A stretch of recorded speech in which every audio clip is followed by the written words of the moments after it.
Start. Okay, folks, here we are for DM8. Okay, everyone. So I've been looking at the work you've turned in, and so looking at Project 4 is sort of the foundation of Project 5, that's going to look more closely at business cards and just trying to fill in all of the materials that you need to go with your portfolio. So you're getting closer and closer to that point of having something that's quasi-finished at the end. But we're all constantly working on that kind of stuff anyway. So that my hope is that this class will give you a good solid foundation for the primary materials that can go into something that could be a container, and we'll look at that too. So I want to start right off by looking at what was submitted for today. I'll put the Cruzettes back over there. And so in my submissions folder for Project 4, I'll get share my screen here for that. And let's take a look at, first of all, so these projects can go a lot of different directions depending on what you have, what you're thinking about, what you need, that kind of thing. So this is down on the second page there. So this is working out really well. So this is along the lines of what I like to see, where I get some sense of where you're going and what you want to do with your portfolio, how you want to show things, looking at resources, so that links that might be useful for other people, like right now. So looking at printed design portfolio examples. And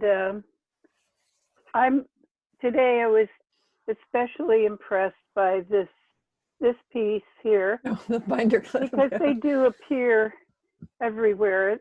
This is like the king of the clips here. Yeah. No, I have bigger ones. Do you? I do. Yeah, I have them down to teeny little ant size clips. I don't know. I can barely use them. They're so small. But this gives you an idea of. There you go. Here's a small one. Oh, that's really cute. Right? So cute. It's a tiny one. Yeah, I have one like that.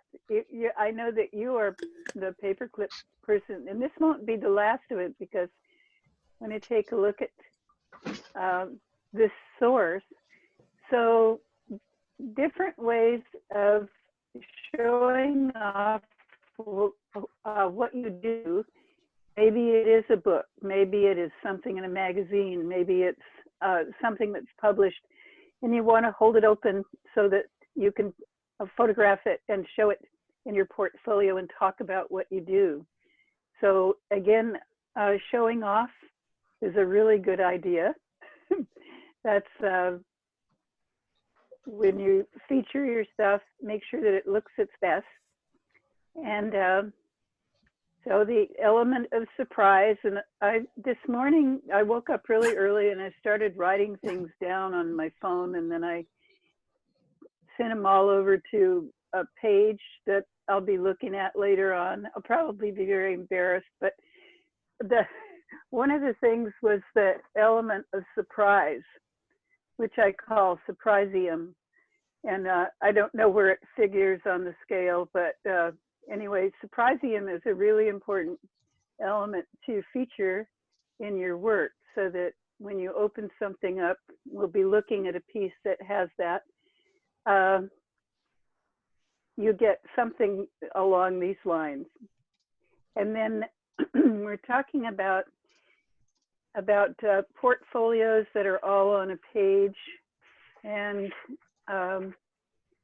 what I did was I got a piece of this is tabloid size paper like they print on in the lab right here, 1117, just to see what it would do, how it folds down.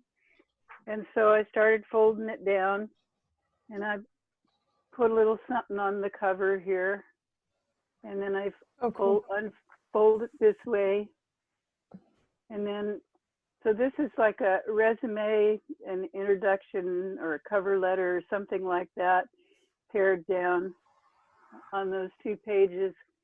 And then you can open it up and have portfolio pieces. Oh, in So the middle. not a huge number, but 4 good size portfolio pieces.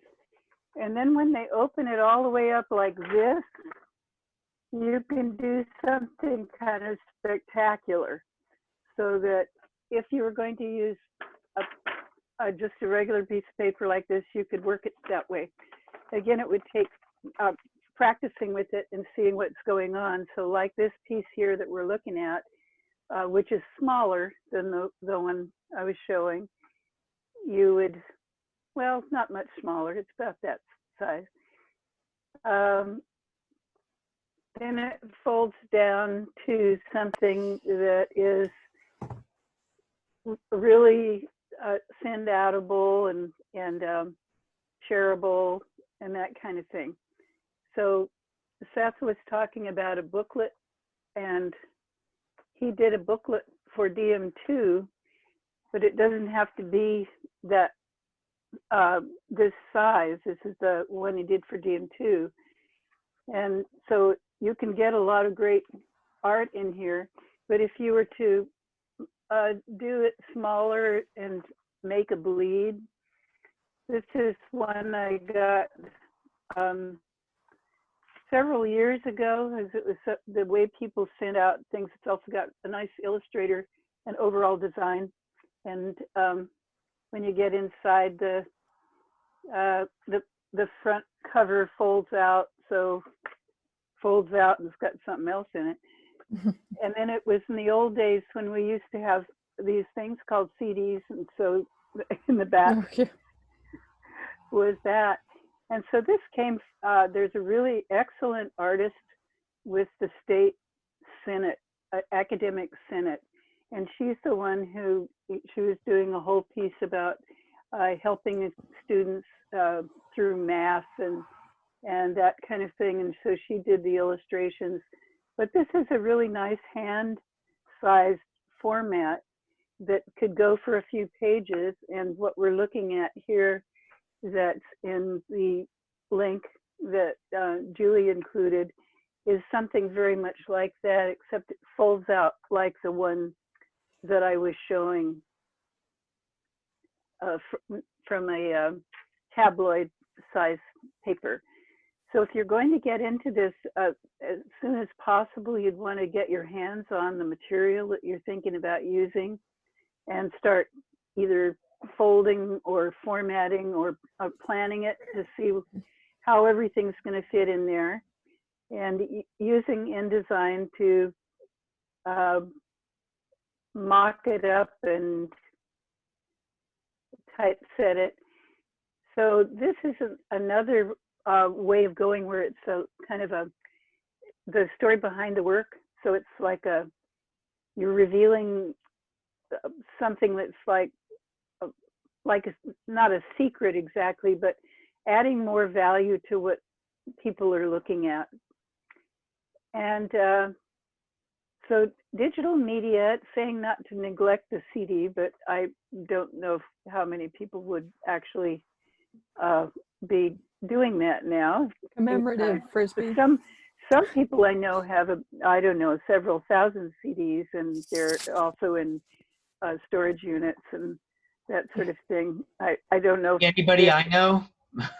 No, somebody sort of looks like you.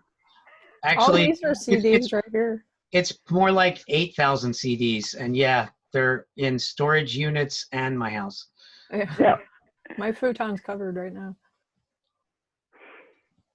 So yeah, so make your work shareable so that you can go and throw it around like confetti when we can do that again. Of course, these days, I think USB flash drives are kind of more what people would distribute, but that doesn't give you as many design packaging opportunities, though CD does. No, it's kind of, well, except that they're so small that you can make a USB pocket or. Yeah, I've seen like company mailers they send out, and it's still almost in a CD function, and it's got like a recess that you can put it into, but I don't know how much that costs. Seems pricey.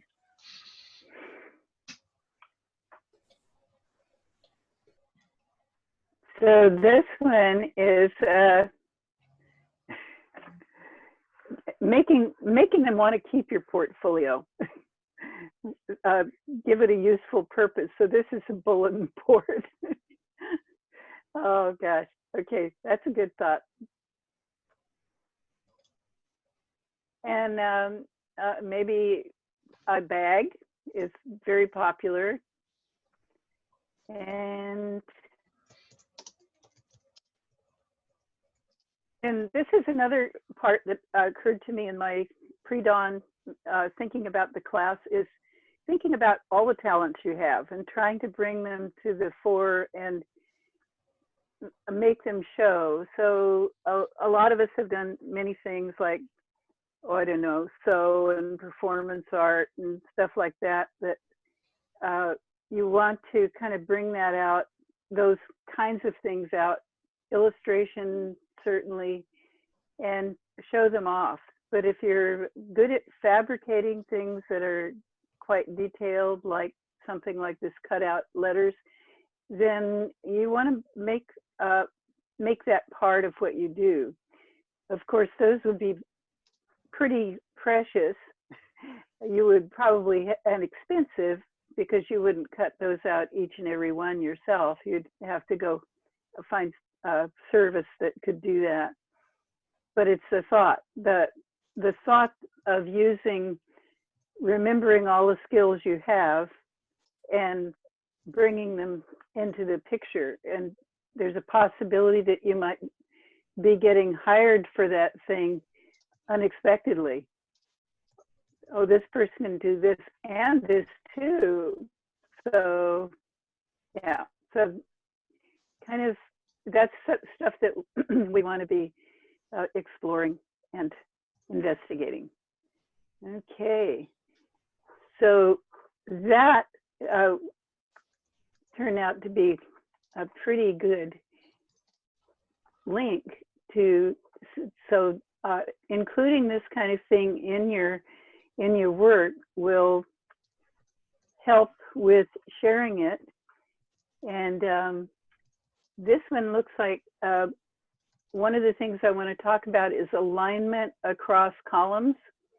So if you have a columnar thing that you're doing, alignment needs to go across columns. So if you have something like this here, two separate articles in this magazine with illustrations in the middle, and those 4 columns of type, the bottom line goes all the way across all those 4 columns. And so that's not, it's an expectation of, here are 2 articles right here, and there's a break in you see above the heading right there, there's an extra line. All of those are multiples of the leading. So if the leading is 10, then that's going to be multiples of the leading. If it's 12 point leading, then it's going to be 24 point extra leading, not some part of that. Multiples of the leading. So a heading with space above it would be a multiple of the leading. So if this leading is 12, this is 12 plus pica, 12 points, 24 points rather. So that's a kind of a rule. I even something like Good Times will do that. It's something that is an expectation in publishing, and you need to be aware of it. So that works on this page. And when you get to this page, it looks like it's still working. So you would actually put a rule here just to make sure that all of that is working. Okay, so that's a little bit about the typographic formatting styles, stuff you want to do for print. And I don't think it works that way for the web, because you usually it's variable. It would be something that I'm sure carries over from publishing in print to people who are publishing on the web. So that would be something that you'd want to be aware of. And especially if you're putting your work out there to clients, as you might be putting it out to a designer who's going to be a head designer of the job you're working on, and that head designer is going to know that. So yeah, just a reminder for that. So thank you for the links. Oh, we've got Sticker Mule here. Just to kind of. That one's kind of So cool. if you're going to be, I didn't know that they did this. This is kind of new. Yeah. So this is something where you can stick your identity all over. Anyway, business card stickers.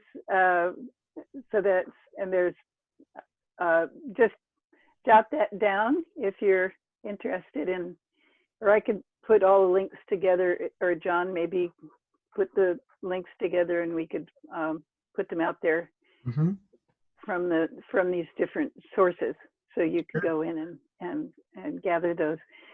Okay, so I'm going to go on to, oops.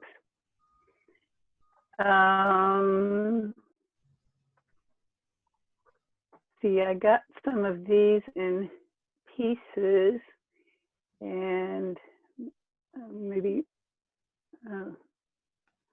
so let's look at the resume. This is a fantastic resume. It's really nice. So this one I didn't have I couldn't see it in InDesign because the fonts for the side headings weren't there. So even if you load them with the type, I didn't see the type font there. But this is all looking really good, really aligned, and I especially like this part down here. And when we talked last week about the software not being like the major thing, I was pleased to see that the software is there, but it's not the major thing. This is the major thing that gets the white space around it. And this is the thing that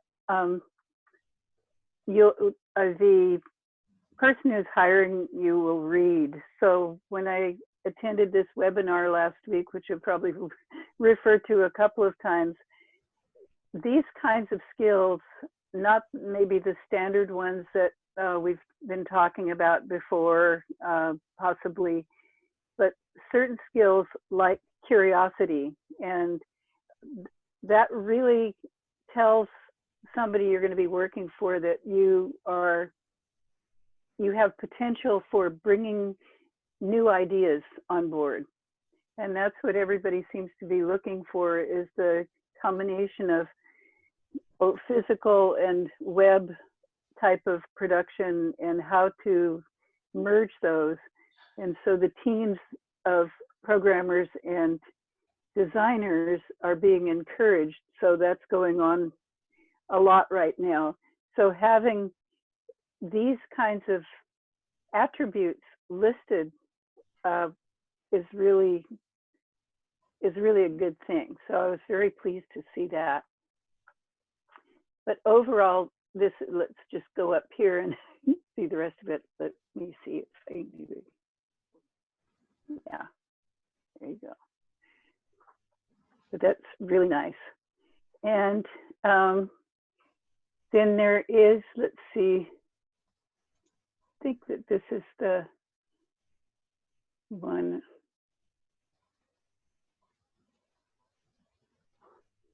This has links in it that didn't come through, but for this, this would be a case where you would want to have your alignments even across the page, and they're not quite, so you would want to have them running across the page with the same baseline. So get these in here side by side.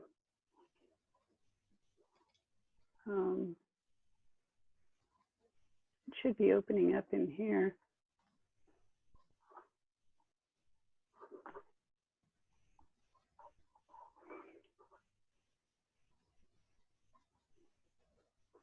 Huh. It's interesting. So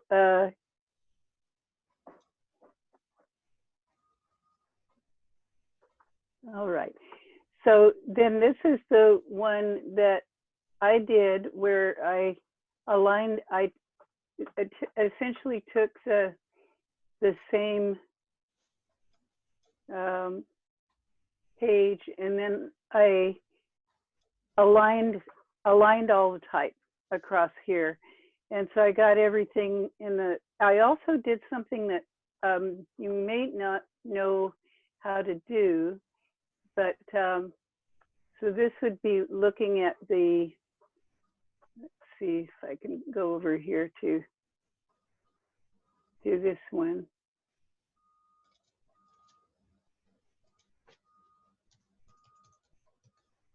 All right. So there is a way to also get the direct selection tool. And if you wanted to, right here, I'm going to press on this until I can see the line that's the standoff for the text wrap. When this is hard to see, so you'd probably have to be looking at your screen to see this. A lot of people don't know this. This is something we look at in DM2, but when you go up to this line with the direct selection tool, the clear one, not the black one, and you touch the text wrap margin and click on it, then you can just press the button on your keyboard and pull that out. So you start to get an even space around the image like this, so that you would then have that even space. Then you could also play with this one and play with the hyphenation. And for the other images, you'd want to be doing the same thing to make the various spaces even around the images. And so this one has spaces a little more, maybe more than we need here, but we could look at that and see what would happen when we, so.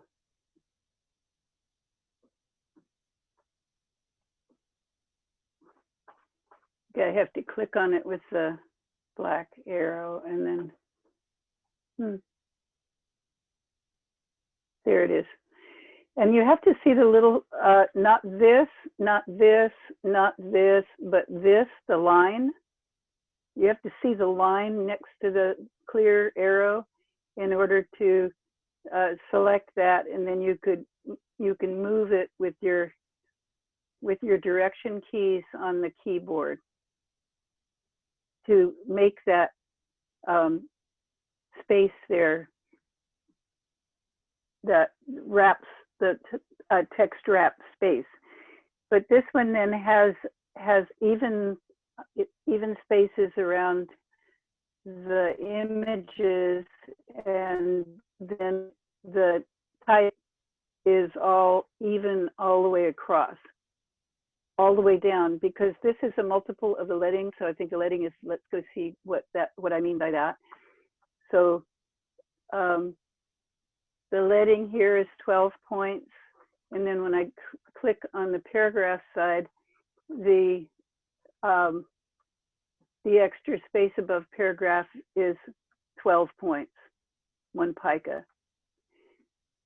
It won't work if those don't match, because that's where they get all off.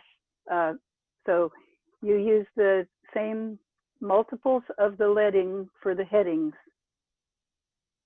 of the text leading. It's kind of a law, so that would be something to do. Is that the only thing that you did to align it properly? Because I remember I always struggled with 2 columns getting it to line up properly, and it could have just been that, but if that was the only thing then you did, then that's pretty much the only thing I did. So when I look at this right here, that is in here, it is 10 over 13. That's not a pica, that's a point over a pica. And so then when I click the paragraph cursor here, then I can see that it's 6, it's half a pica, but you've got an extra point there that's working its way into the alignment. It might start off looking fairly aligned, but then it starts to get off right about here. And then when you put that extra pica of leading in with the 13 points of, so the multiple of the leading would mean that the leading would be 12, and the extra space would be a pica, would be 24, so that would add up to 24. If you wanted it to be 13, then you double 13 and put that in the top so that it made 26 points or whatever it is. So it's kind of magical when but it just kind of works out with the math. But then I wanted you to have that to use for anything else that you're doing like this. Yeah. That's good and yeah, so that all aligns across. I mean, you might start working for a magazine, one of these publications I was showing, and you would want to show that. But it's a very nicely designed page.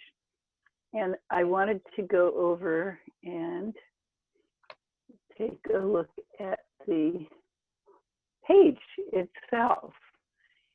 So this is, oops, here we go. And it looks really nice, but then when I look at it, I immediately see this right in here, where it's sort of these 2 lines are straddling that line. And I'm pretty sure that people who are working on the other publications also see that. So you would, and it's a really nice looking page. I like, there's a little vestigial line right here that is in the shadow of somehow in there.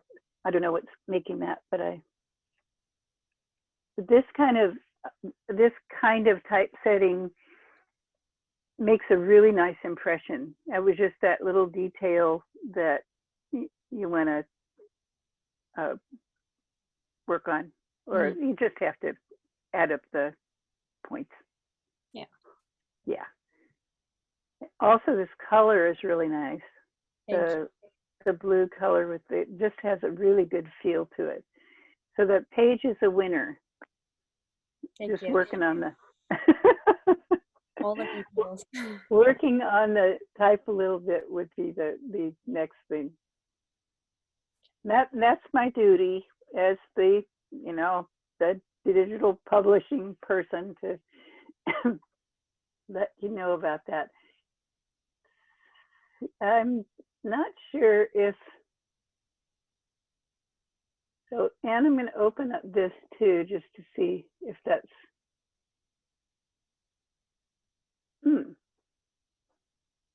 I'm going to open it again.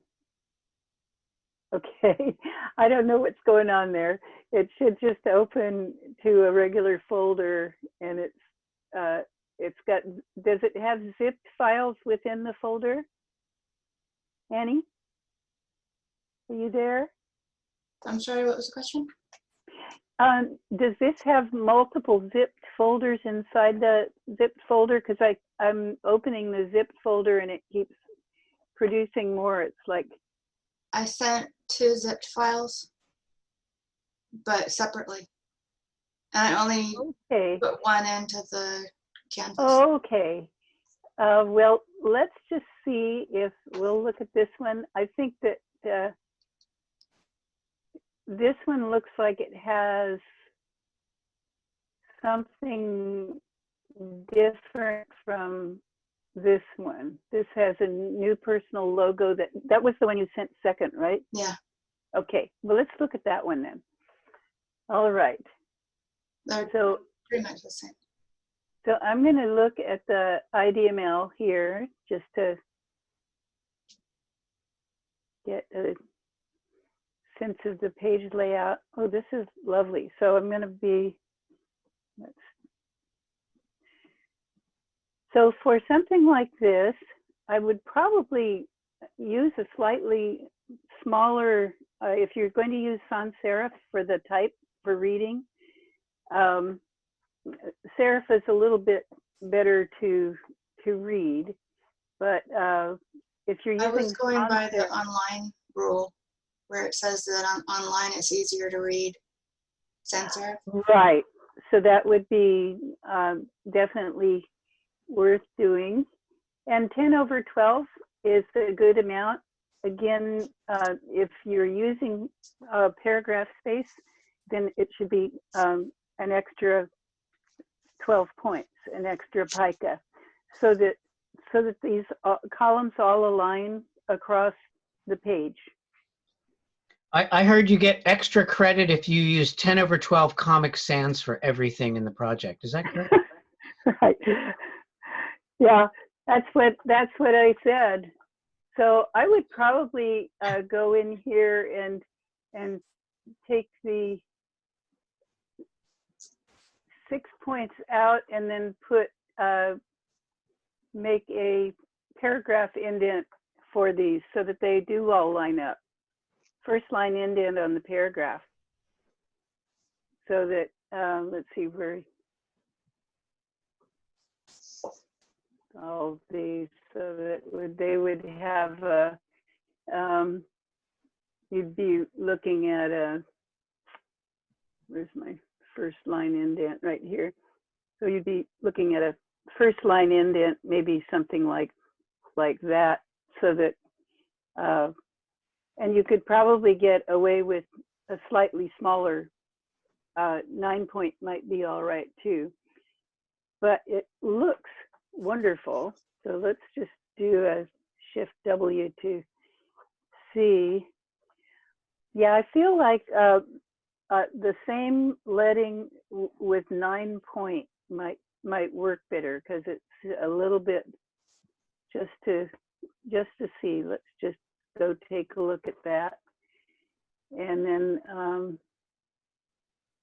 just make it 9 points, and then make it 9/12, or maybe even 13, like that. And then you get, it's a little bit easier to read. The more air between the lines, well, not the more air, but enough air between the lines helps you get across the line. And then at this point, then we have, it's looking like everything's lining up across the columns. Over here on this side. So that would be a strategy for this.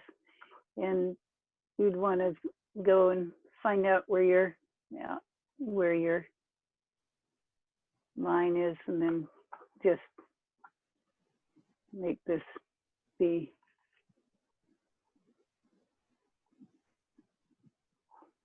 Make these guys align here. But it's a beautiful page, and everyone, this is the new new logo, this gorgeous kind of sunrise, really wonderful new day kind of look. I'm really liking that. Feels very, very positive, and let's go do this again. So this is the new logo look down here. I might actually, you could put it maybe up here. My cursor isn't showing, but maybe in the upper right for that. And then kind of rearrange the page a little bit. But this is definitely, and you've used, look like true small caps. We have that ongoing thing. So yeah, that's looking very good. And I'm just going to close that without saving the changes. Just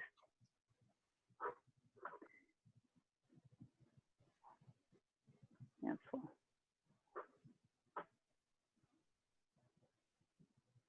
Close.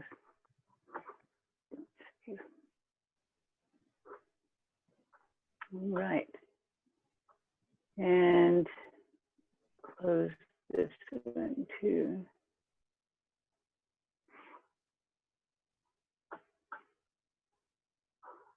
Maybe looking at a PDF next. And then I want to look at these separately here, just to and these are the same, right? So this is really nice.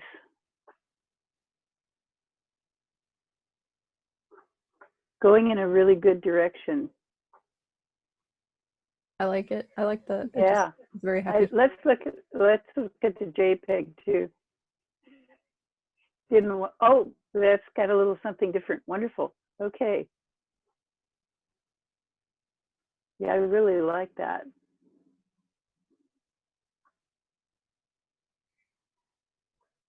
I like the other one too, but this feels like more like you. Feels like feels more personal. And okay. So we've got an Illustrator file here.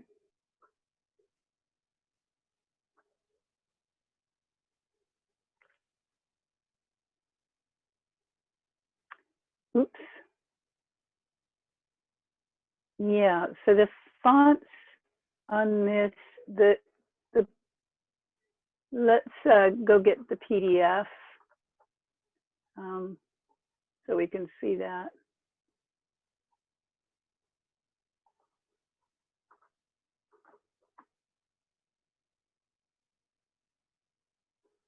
All right. So while this type looks good as on its own, when it gets in with other type, again, making it smaller. Also, if the column width is such that you get big gaps between the words like this, then you might want to see what it looks like to left align it and ragged right, or go smaller with the type, and you've already hyphenated.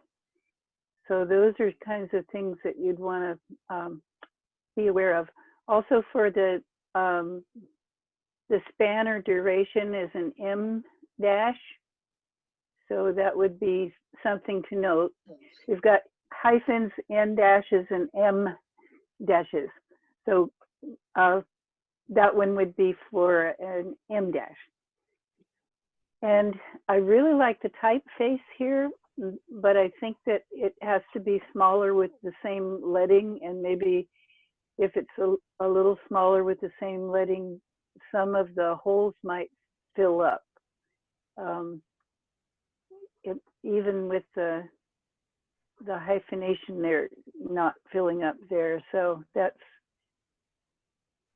the only thing for this page that I would do is the density of the type. You could add a little bit more leading if making the type a little smaller allows you the space to do that.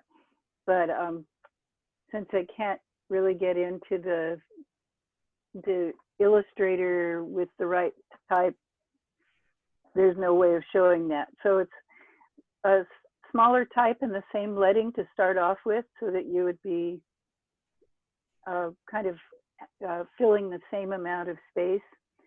And then we want to take a look right here at your decision to go with this new M, which is, I think, stronger and more interesting than this one. So I think I like the bounding box. It's a square. It fits more in a square, so I can use it as a logo. I feel like keeping it, it was too oblong. Yes, and it also would be recognizable as a favicon, even in little tiny pixels. It would still be, you could still see it on the tab. And so as I was reading this, thinking about all of the kinds of skills that build up and go into what you're after, which is the exact skill set that was described in this meeting I went to. What you have right now is what everybody wants, is that balance of the visual and the illustrative and design with some code, and being able to talk the same language as the people on your team. So they kept stressing that over and over in this meeting, and it was like a statewide community college meeting for digital media, being exposed to what they seem to, they're starting to want more than ever right now, because they want teams where they've got the creatives working together. I know that Julie's probably run into that a little bit. Yeah, they just want UX, UI specific people experience. It's almost like they don't care if you know how to make a website. They want to know if you've had UX or UI training. Right. That makes and sense. John and I are trying very hard to get that going, but we have to prove to the college that the industry wants it. So I think if they just look at some job postings. Yeah, that's exactly what I was going to say. Yeah, it's just having an advisory meeting is online Zooming. There are processes that we have to follow. That there's the normal bureaucratic process. Yeah. It's not that they don't believe it. It's just that it has to be documented, and it's just given everything that's going on, it hasn't risen to the absolute top of our priority list yet. Well, I was There's hoping one company that I've seen that like really boast about it. I forget the name of it now, of course, because I'm trying to think of it. But like they charge you, it's ridiculous how much they charge you. It's like $15,000 for this program, and it's not even a fully accredited school, and it's just to run through UX and UI programming really fast. It's like 14 weeks. It's probably a for-profit operation. I mean, exactly. which is fine, but I think you have to understand that that's what it is. So. Right. Yeah. Well, the colleges that are doing this are they suggest that it be short courses. So what John and I want is 2 8-week courses in UX, UI, and then accessibility and responsive design, and have it be a short program, certificate program that they kept stressing. We want people to do this now. You want people to take Yeah. these courses right now. So that's, you're in the right place at the right time, doing the right thing, and getting connected to the right team is what they're talking about, is getting these magical teams that are suddenly going to transform the way things work and look online. So you have so many of the skills that they were talking about in this meeting. And I'm going to go over here to this, and we'll do a little command minus so we can see this here. So being able to plan out something that like this that is tangible. They were showing sort of examples as they were talking about this in this webinar, about how they talk about how people who plan websites, they sketch them up, and you're being able to have that sensibility, being an architect, essentially being that level of design. So yeah, this is a really informative and spot on set of considerations for where you're going. So that is good. All right. And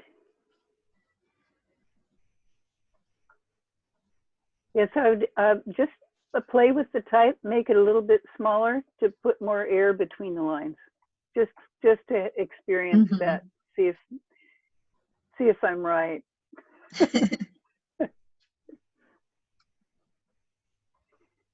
Okay.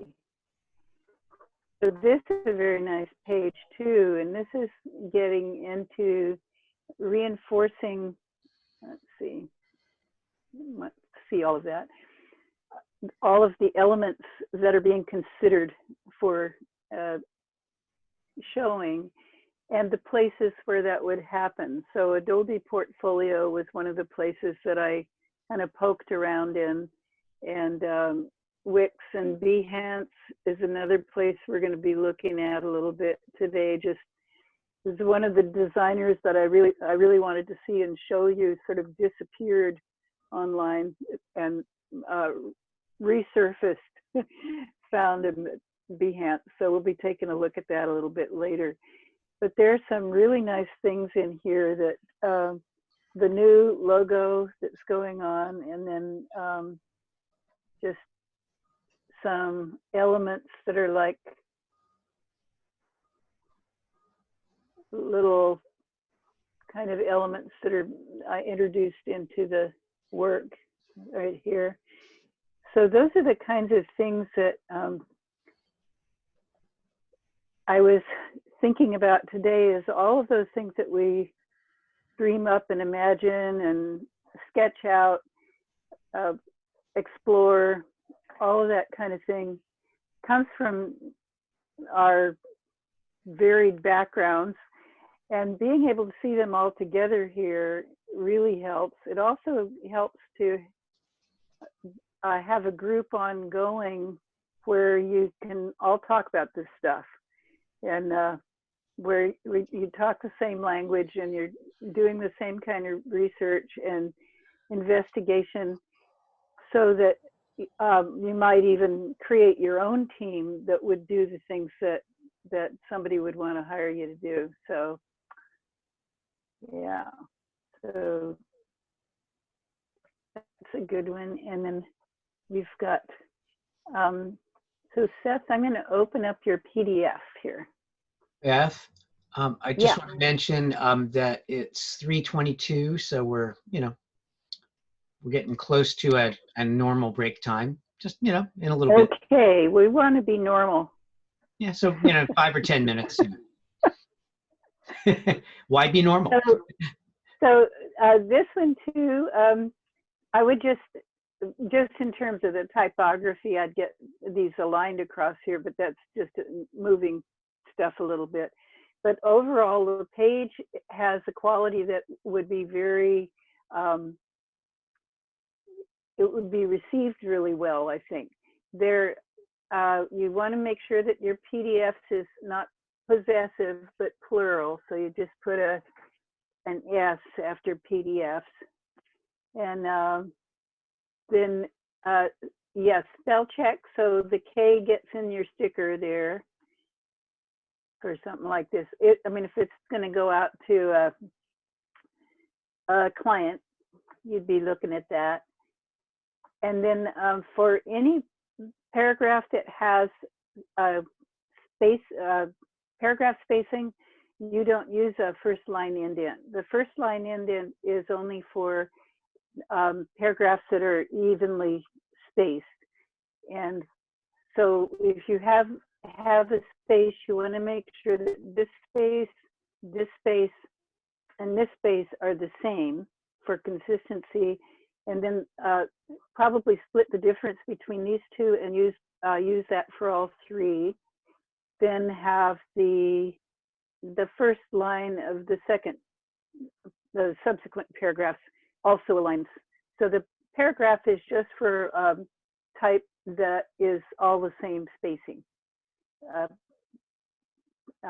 Paragraph indent.